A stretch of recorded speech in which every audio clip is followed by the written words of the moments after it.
से बिछड़ी है, तभी से उसकी खोज में या खूब प्रयत्न से लग कर रही है और बड़ी कुर्बानियां कर चुकी है, परंतु ये काल भगवान इसको उल्टे रास्ते पर चलती कर देता है। ये कितने धक्के खा ले, मोक्ष नहीं हो सकता। अब शेख ये वाजिद बादशाह ने घर भी त्याग दिया, बालक भी छोड़ दिए, रानी भी त्याग दी। अब क्या किया कि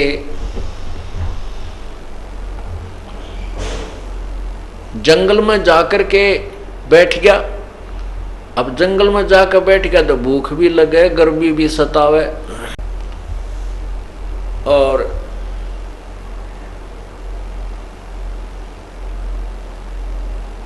वहां सारी व्यवस्था करनी पड़ी, झूपड़ी डालने लग गया। अब झोपड़ी भी डाली उसने।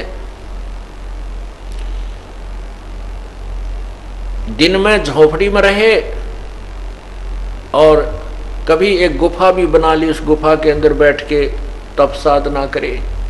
पुण्यात्माओं, जब तक इस जीव को सत साधना नहीं मिलती तब तक ये प्राणी ऐसे ही भ्रमित रहता है। एक समय पूर्ण परमात्मा उन पुण्यात्माओं के साथ साथ फिरता है जो पूर्व जन्म में उनकी कोई सत साधना की हुई होती है। जैसे आपने धन्ना भक्त के बारे में सुना है। धन्ना भक्त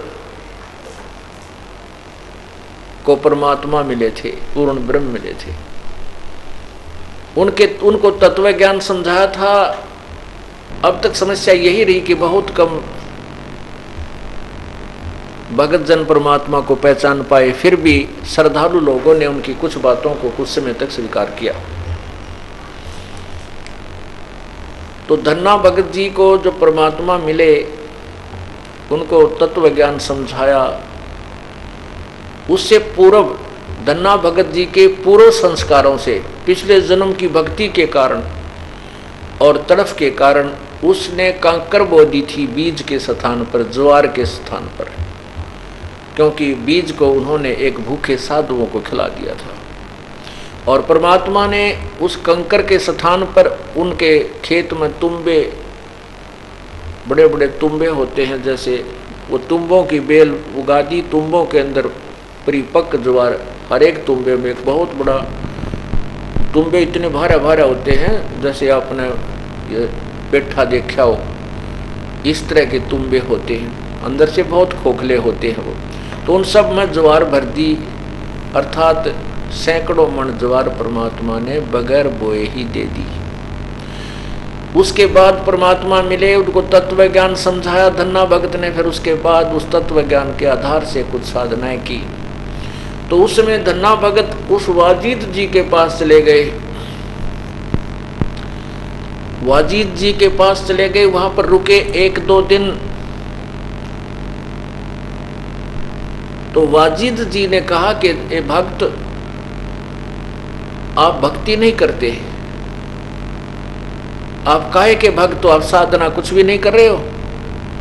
धन्ना भगत कहता है, मैं साधना बहुत करता हूं। कि नहीं, तू झूठ बोलता है, तू धोखा दे रहा अपने आप को, तू भक्ति नहीं कर रहा है। वाजिद जी ने कहा। वाजिद जी क्या करते थे कि दिन में तो बाहर बैठ जाते थे झोपड़ी पर नो आकड़ के, बहुत समय तक, दिन में 1-2 घंटा ही वो बातचीत अन्यों से करते थे और रात्रि के समय गुफा में चले जाते थे। तब धन्ना भक्त ने कहा था,